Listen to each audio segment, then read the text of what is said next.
지난 시간에 못 오신 분들을 위해서 잠깐 말씀을 좀 나누면, 하나님께서 이 천지를 창조하신 다음에 에덴 동산을 만드셨어요. 그리고 아담이 혼자 있는 것이 좋지 못해서 여자를 만들어 주셨습니다. 하나님께서 이 아담과 하와에게 모든 것들을 다 누릴 수 있는 축복을 주셨죠. 그러나 단 하나, 선악을 알게 하는 나무를 먹지 말라라고 하나님께서 말씀을 하셨어요. 그런데 이 아담과 하와, 먼저 이 사단이 뱀의 모습으로 해서 하와에게 접근을 합니다. 그리고 하와를 유혹하고, 그리고 선악과를 따먹게 하고, 그것을 가져다가 남편에게 가서 함께 먹는 그 장면이 나오죠. 7절, 우리가 7절 보니까, 그러자 두 사람의 눈이 밝아져서 자기들의 벗은 몸인 것을 알고 무화과 나무 잎으로 치마를 엮어서 몸을 가렸다라고 말하고 있어요. 거기에 그러자라고 하는 것이 오늘 우리가 함께 말씀을 좀 나눠볼 것 같은데, 오늘 함께 우리 본문의 말씀을 가지고 한번 따라합시다. 죄의 결과. 오늘 이 죄의 결과라고 하는 주제를 가지고 함께 말씀을 나눠보도록 하겠습니다. 우리가 지난주에 죄가 이 땅에 어떻게 들어왔고 죄가 어떤 단계를 거쳐서 발전하는지를 살펴봤죠. 기억나십니까? 이 뱀이 이 하와에게 와서 제일 먼저 이 하와를 유혹했던 게 첫 번째가 바로 불신앙이었어요. 이 하와로 하여금 불신앙이 다가오도록 하게 됐죠. 두 번째는 이 불신앙이 커져가니까 어떤 현상이 일어나냐면 교만한 현상이 나타나게 되는 거예요. 그리고 교만하니까 이제 하나님 사랑보다 이 세상을 더 사랑하는 모습으로 발전하는 것을 보게 돼요. 그리고 중요한 것 한번 따라합시다. 죄는 전염됩니다. 이게 참 무서운 것 같아요. 오늘 성경을 통해서 인간이 죄를 짓고 타락할 때 어떤 결과에 직면하게 되는지를 우리가 살펴보고자 합니다. 사실 우리가 결과를 미리 아는 것도 굉장히 중요하거든요. 왜냐하면 우리가 결과를 알면 그것에 대한 예방과 극복을 위한 어떤 방편이 나올 거 아니겠습니까?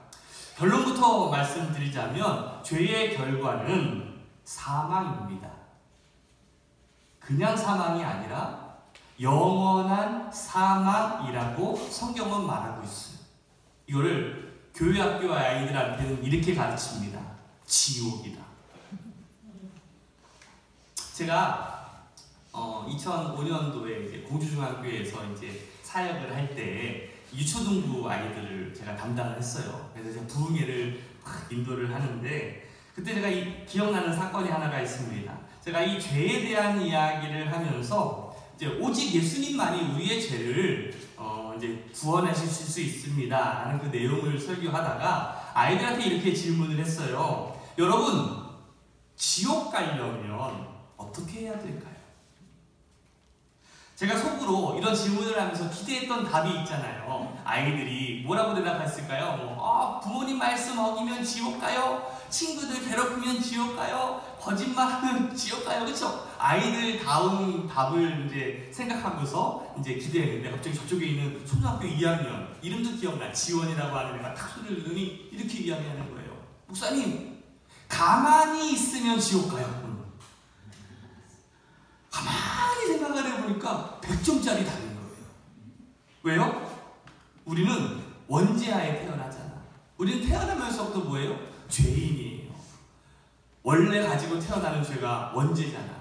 그리고 우리가 살면서 짓는 이 자범죄로 인해서 사실 우리 인간은 특별히 아무것도 하지 않고 가만히만 있어도 우리는 자동적으로 어디를 가요? 지옥을 갈 수밖에 없는 그런 운명을 우리가 살아가게 됩니다. 그게 비극이지요. 그런데 이 비극의 시작이 어디에서부터 시작되었다고 성경은 말하고 있냐면, 오늘 우리가 읽었던 창세기 3장에 바로 이 첫 번째 사람이었던 아담과 하와의 이 죄로 인해서부터 온 인류가 바로 이 원죄하에 있는 삶을 살 수밖에 없었다는 것이지요.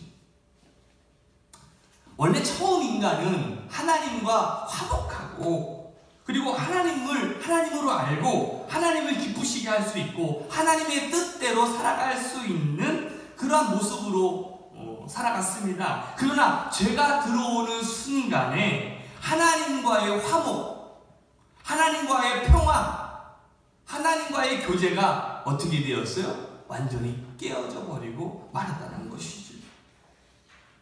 로마서 5장 1절 말씀을 보면 우리 한번 같이 읽어볼까요? 시작. 그러므로 우리는 믿음으로 의롭다 하심을 받았으므로 우리 주 예수 그리스도로 말미암아 하나님과 더불어 평화를 누리고 있습니다. 예수 믿는 여러분들이 지금 하나님과 평화를 누리고 또 하나님과 교제를 누리면서 살아가잖아요. 그러나 이 죄 가운데 있는 우리들의 모습은 그렇지 못하다는 것이, 화목은 우리 인생에서 행복의 출발점이자 평안의 뿌리가 됩니다. 화목하게 되면 대화가 통하게 되잖아요. 오해가 생기지 않고 서로를 돕는 역사들이 일어납니다. 그러나 불화하게 되면 모든 관계가 파국을 맞게 되죠. 그래서 우리 인생에서 가장 중요한 일은 어떻게 보면 화목하게 하는 일이 굉장히 중요해요. 그래서 사도 바울은 어떻게 보면 그의 세상적으로 볼 때 그는 가문도 좋았고 학문도 좋았고 또 배경도 좋았어요. 굉장히 자랑거리가 많았지만, 그런데 하나님과 불화하니까 그 스스로가 고백하잖아요. 나는 곤비한 삶을 살아가고 있다. 고통의 삶을 살아가고 있다 라고 고백합니다. 그러나 부활하신 예수님을 만나서 다시금 하나님과 화목한 삶을 살아가게 된 후로는 이런 고백을 하게 돼요. 사망이나 적신이나 위협이나 칼이냐, 그 어느 것도 주님의 사랑 안에서 자신을 끊어놓을 수가 없다라고 이 사도 바울은 고백하고 있어요. 그만큼 이 화목이라고 하는 것, 평안이라고 하는 것, 이것이 우리 삶 가운데 얼마나 중요한지 몰라요. 사도 바울은 우리에게 이렇게 당부합니다. 먼저 하나님과 화목하는 그 믿음의 길을 걸어가라고 우리에게 요구하고 있어요. 어떤 믿음의 길입니까? 하나님이 우리를 구원하셨다라는 것. 다시 말하면 죄된 우리를 구원하실 분이 오직 하나님밖에 없음을 믿으라는 거예요. 그 어느 것도 죄인된 우리를요 구원할 것은 없습니다. 믿으십니까? 오직 하나님만, 그 하나님만이 우리를 구원하실 분이시라는 것을 믿어야 돼요. 그래서 하나님께 묻고 하나님의 도우심을 구하고 하나님의 은혜를 사모하며 우리가 신앙생활을 해야 될 줄로 믿습니다. 그래야 다시 하나님과 화목을 경험하게 되는 것이죠. 저는 특별히 우리 새누리교회 성도들이요, 다시금 하나님과 참된 화평을 누리고 평화를 누리며 살아가시기를 주님의 이름으로 축복합니다. 제가 좋아하는 말이 주일엔 웃으세요라는 말이잖아요. 왜? 하나님과 그런 교제가 되면 그냥 기뻐요. 서로 간의 관계도 좋아요. 참 신기하죠? 하나님과의 관계가 좋으면 이웃들과의 관계도 좋고, 이웃들과의 관계가 좋으면 세상이나 자연과의 관계도 좋아지네. 그런데 관계가 틀어지는 그 모든 순간순간은 우리를 불화하게 하고 우리를 불편하게 할 수 있습니다. 한번 여러분들의 삶을 한번 되짚어 보십시오. 여러분들의 삶이 평화를 누리며 여러분들의 삶 속에 평안을 누리며 살아가고 있으십니까? 우리는 편리라는 말과 평안이라는 말을 혼동해서 쓸 때가 많이 있어요. 우리가 핸드폰, 요즘에 스마트폰 쓰면서 얼마나 많은 것들이 편리한 삶을 살아갔습니까? 편리한 삶을 살아갑니다. 이 핸드폰 속에 많은 것들이 있어요. 지루하지도 않고요. 그치요? 음악도 나오고요. 영상도 나오고요. 영화도 나오고 참 많은 일들을 할 수 있어요. 전에 하지 못했던 참 편리함을 우리가 누리며 살아가죠. 그러나 스마트폰이 있다고 해서 여러분의 삶이 평안합니까? 그건 아니에요. 그 스마트폰 때문에 가정이 깨어지는 가정들이 얼마나 많이 있어요. 어느 순간에 더 이상 가족들 간의 그런 대화가 사라지고 있는 것이 오늘 우리들의 모습 아니겠어요? 지하철을 타면 참 재미있습니다. 한결같이 다 자기 폰만 보고 있는 그 모습을 보면서 우리는 정말 이게 뭔가라는 생각들을 하면서 살아가죠. 편리하다고 해서 평안한 것은 아니에요. 저는 오늘 여러분들이 하나님을 통해서 이 평안함을 다시금 회복할 수 있는 믿음의 사람들 되시기를 주님의 이름으로 축복합니다. 언젠가 그 히틀러, 여러분 히틀러 아시죠? 나치의 그 그 수장이었던 히틀러의 협조자고 수많은 유태인들을 죽이는 일에 협조했던 정말 결정적인 역할을 했던 그 아이히만이라고 하는 사람의 재판을 제가 한번 그 책으로 읽었던 적이 있어요. 한 유태인 기자가 그 아이히만의 재판 과정을 오랫동안 취조하고 있었습니다. 한 번은 그 유태인 기자가 재판 과정을 바라보면서 깊은 한숨을 쫙 내쉬는 거예요. 그리고 막 고통스러워하는 모습으로 있으니까 그 옆에 있는 사람이 이렇게 묻습니다. 아직도 히틀러와 아이히만에 대한 분노가 풀어지지 않고 있군요. 그때 이 유태인 기자가 뜻밖의 얘기를 합니다. 그것은 단순한 분노의 이야기가 아닙니다. 저는 저 아이히만의 모습을 보면서 저 사람이 그렇게 평범한 사람이라는 것에 대해서 놀랬고, 그리고 저 사람 안에 있는 죄악의 모습이 여전히 내 안에 있음을 보고 또 놀랄 수밖에 없었습니다.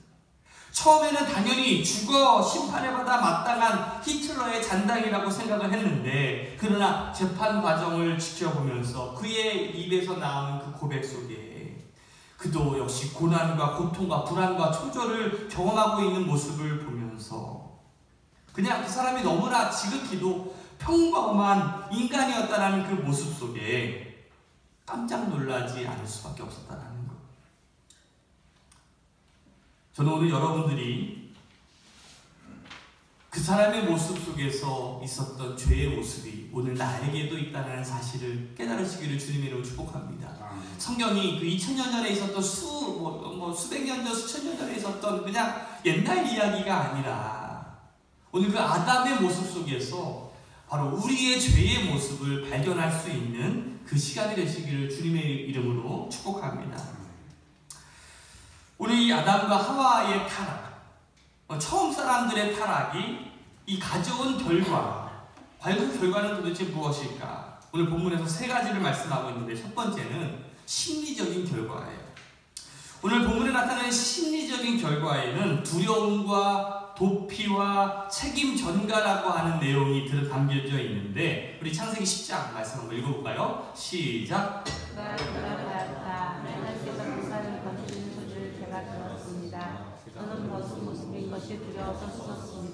이 두려움은 자신의 수치가 드러나는 것을 두려워하는 것이지요. 좀 더 깊이 파헤쳐서 말씀드리자면 그는 자기가 범한 범죄에 대한 결과가 드러나는 것을 두려워하고 있어요. 여러분, 우리가 10계명이 있잖아요. 근데 여러분들의 삶 속에 11계명이 있어요, 없어요? 그 11계명이 뭐냐면 들키지 말라 아니지? 그렇잖아요. 들키지 말라. 여러분들 삶 속에 다 있어요. 그래서 여러분들이 정말 얘기 못할 죄들이 얼마나 많아. 아닌 것처럼 이렇게 앉아있지만 여러분들 진짜 나는 없어요 라고 이렇게 막 뻔한 모습으로 앉아있지만 여러분들 그냥 다 까면 부끄러워서 고개를 들 수 없어요. 그치요? 두려움은 타락한 인간의 가장 보편적인 삶의 실존의 모습이 되고 말았어요. 우리가 예수 믿고 구원받은 후에 하나님 앞에 나아가면서 제일 많이 듣는 말이 뭐냐면 두려워하지 말라라는 말을 제일 많이 듣거든요. 어떤 선교사님이 그 불모지에 선교지에 가가지고 이제 열심히 선교하다가 그만 감옥에 갇히게 되었습니다. 자기의 속주머니에 조그마한 포켓 성경 하나가 있었는데 감옥에서 할 수 있는 일이 그냥 성경을 읽는 것밖에 없었어요.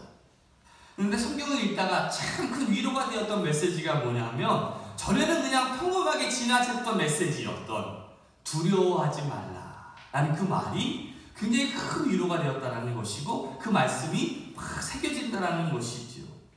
야, 창조주 하나님께서 나에게 두려워하지 말라라고 말씀하시는구나 라는 것을 깨달았다는 거예요. 그래서 성경에 두려워하지 말라라는 말씀이 몇 구절이나 있는지를 한번 세보기 시작했다는 거야. 밑줄을 쭉 긋으면서 셌더니 무려 365번이나 기록되어 있다는 것이죠. 정말 365번이 맞는지 한번 여러분들이 시간 되시는 때에 한번 찾아보세요.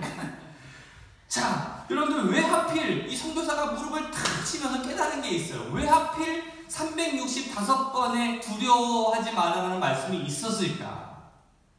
1년은 365일이니까 우리가 매일매일 살아갈 때 뭐 하지 말아라? 두려워하지 말아라. 여러분들 두려워하지 말고 하나님 바라보시며 살아가시기를 주님의 이름으로 축복합니다. 근데 문제는 두려움이 오면 그 두려움을 피하고 싶어요. 그래서 피한다는 것을 우리가 도피라고 하죠. 우리 3장 8절 말씀 읽어볼까요? 시작. 그 남자와 아내는 날이 저물고 바람이 서늘할 때에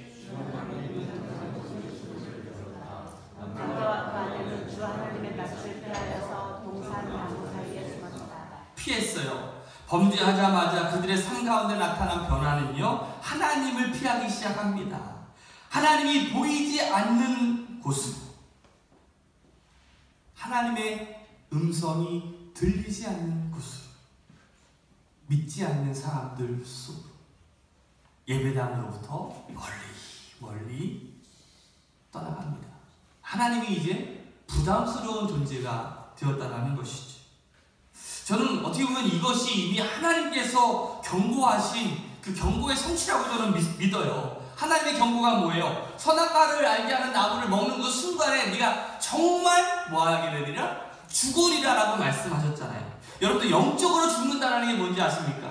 영적으로 죽는다는 것은 분리요 단절이라고 할 수가 있어요. 하나님과의 단절, 하나님과의 분리, 이것이 영적인 죽음이라는 사실이죠. 세 번째는 책임 전가예요. 우리 11절 이하의 말씀을 보면 우리 13절까지 한번 봅시다. 빨리 한번 읽어볼까요? 시작. 하나님이 물으셨다. 내가 벗은 몸이라고 누가 일러주더냐? 내가 너더러 먹지 말라고 한 그 나무의 열매를 내가 먹었느냐? 그 남자는 핑계를 대었다. 하나님께서 저와 함께 살라고 짝지어 주신 저 여자, 그 여자가 그 나무의 열매를 저에게 주기에 제가 그것을 먹었습니다. 주 하나님이 그 여자에게 물으셨다.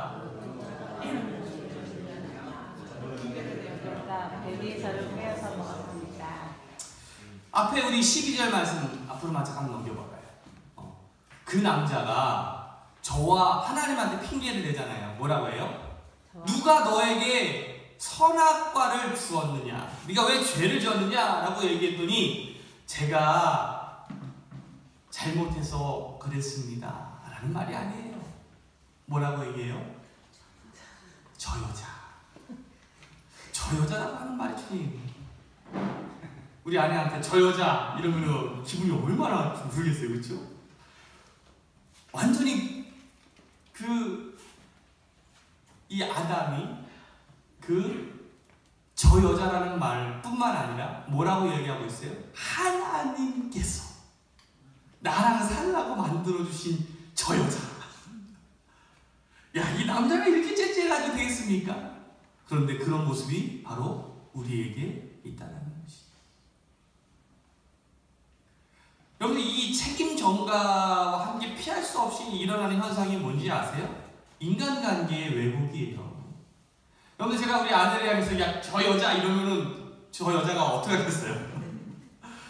이 남자야 하면서 어떤 일들이 일어나겠습니까? 바로 단절과 어떤 관계가 깨어지는 현상들이 나타나겠지요. 우리 16절 말씀을 한번 볼까요? 같이 읽어봅시다. 시작. 크게 더할 것이니 너는 고통을 겪으며 자식을 낳을 것이다. 내가 남편을 지배하려고 해도 남편이 너를 다스릴 것이다.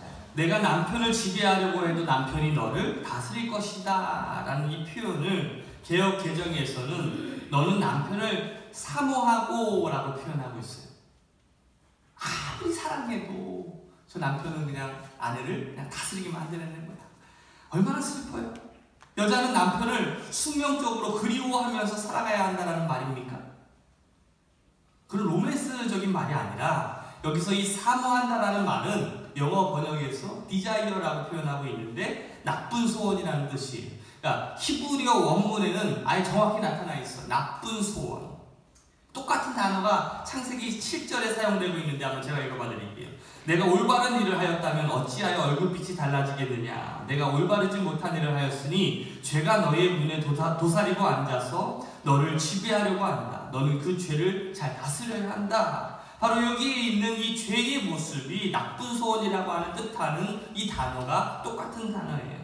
옳지 못한 일, 이것이 똑같은 단어라고 할 수가 있을 텐데 남편은 아내를 지배하려고 하고 아내는 남편을 향해 옳지 못한 동기로 살아가는, 서로가 서로를 이용하고 착취하는 매우 불건강한 관계가 이미 싹트기 시작했다는 것이죠. 지금도 우리 부부 사이가 좋잖아요. 그런데 그 부부 사이에 죄가 개입되는 그 순간에 관계가 어떻게 해요? 어떻게 됩니까? 자연스러워지지 못하게 되고 쳐다보는 것만 해도 불편하잖아요. 항상 남자들이 죄 짓고 와가지고 티가 나는 이유가 뭐예요? 티 나죠? 그냥 딱 알아요. 어디 갔다 왔는지 다 알아. 그래서 우리 아내 별명이 귀신이거든요. 뭐하고 왔는지 다 알아. 근데 가만 보니까 쟤의 패턴이 있어. 눈을 잘 쳐다보시거든. 남자들, 그치요? 그냥 조금 뭐가 좀 이제 꺼림직한 거 있으면 눈을 그냥 쳐다보지를 못해요. 뿐만 아니라 죄로 인해서 육체적인 결과가 찾아왔잖아요. 쉽게 말하면 여자에게는 해산의 고통이 찾아왔어요. 그리고 남자에게는 노동의 고통이 찾아오게 되죠.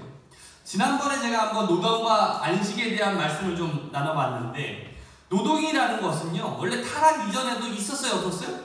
있었어요. 그러나 타락하기 전에도 이 노동이라는 것은 있었는데, 그 타락이 가져온 변화는 뭐냐면, 즐거워해야 될 그 노동이 이제는 더 이상 즐거운 것이 아니라 고통스러운 노동으로 이제 전락되고 말았다는 것이죠. 그리고 육체적인 결과의 가장 중요한 포인트는 뭡니까? 육체적인 죽음이에요. 흙으로 돌아갈지니라. 그리고 세 번째로 환경적인 결과가 있습니다. 우리 18절 말씀 읽어볼까요? 시작. 땅은 너에게 가시덤불과 엉겅퀴를 낼 것이다. 너는 들에서 자라는 성기를 먹을 것이다. 땅이요, 가시덤불과 엉겅퀴를 낸다는 것은요, 뭔가 좀 비틀어진 모습입니다. 이건 정상적인 모습이 아니지. 자연 속에도 파괴가 들어왔습니다. 그 이유가 어디에 있어요? 바로 인간이 죄를 지었기 때문에 그렇지. 인간이 타락하게 될 때에 인간과 더불어 인간을 둘러싸고 있는 환경 속에서도 부분적으로 심판을 하나님께서는 가하셨다는 것이죠. 그런데 자연을 보면 자연 참 아름답습니다. 그러나 자연이 아름답기만 한 것은 아닙니다. 자연 안에 얼마나 많은 재앙들이, 그리고 재앙의 요소들이 있습니까?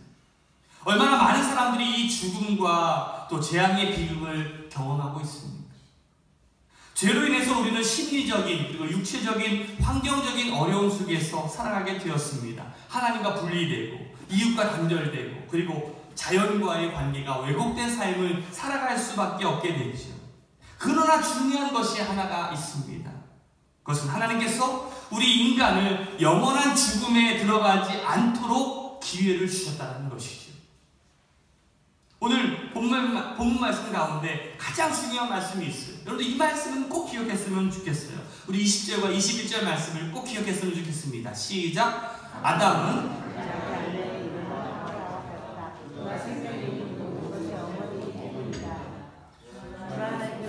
가죽옷을 만들어서 아담과 그의 아내에게 입혀 주셨다. 전 두 가지를 꼭 기억하셨으면 좋겠어요. 한번 따라합시다. 이름과 가죽옷. 이게 무엇이냐? 하나님께서는 타락한 인간을 버리시지 않으셨어요. 포기하시지 않으셨어요. 인간을 구원하시기로 결정하셨고 기회를 주시기로 결정하셨습니다. 그것이 20절의 말씀이죠. 20절 말씀에 보면 여러분들 기억해야 될 것이 있어요. 20절 말씀 보세요. 아담은 자기 아내의 이름을 하와라고 했대요. 여기에 아내의 이름이 처음 나와. 그러면 그 전에는 어떻게 이름이 나오냐면 그냥 여자로 나와요. 여자. 하와의 이름이 뜻이 뭔지 아세요? 생명이 있는 모든 것의 어머니라는 뜻이에요. 하와라는 이름이 참 좋지요. 여러분 생각을 해보세요. 만약에 버릴 사람이라면, 저 지옥 보낼 사람이라면, 포기할 사람이라면, 죽일 사람이라면 누가 이름을 지어주겠습니까? 우리 옛날 어른들은요, 원래 호족보다 나이가 한 2~3살 많아. 그거 알고 계세요? 왜 그렇죠? 옛날에는 태어나자마자 이 아이가 죽을지 살지 잘 확신이 없어. 요즘처럼 우리가 의료가 좀 좋아가지고 생명이 잘 살아가는 것이 아니라 그냥 쉽게 병이 걸려서 죽기도 해. 그래가지고 한 3년 있다가 얘 살 것 같다 그러면 그때 가가지고 이름을 개똥이라고 짓는 거야. 말자라고 짓고. 그치요? 기억나시죠?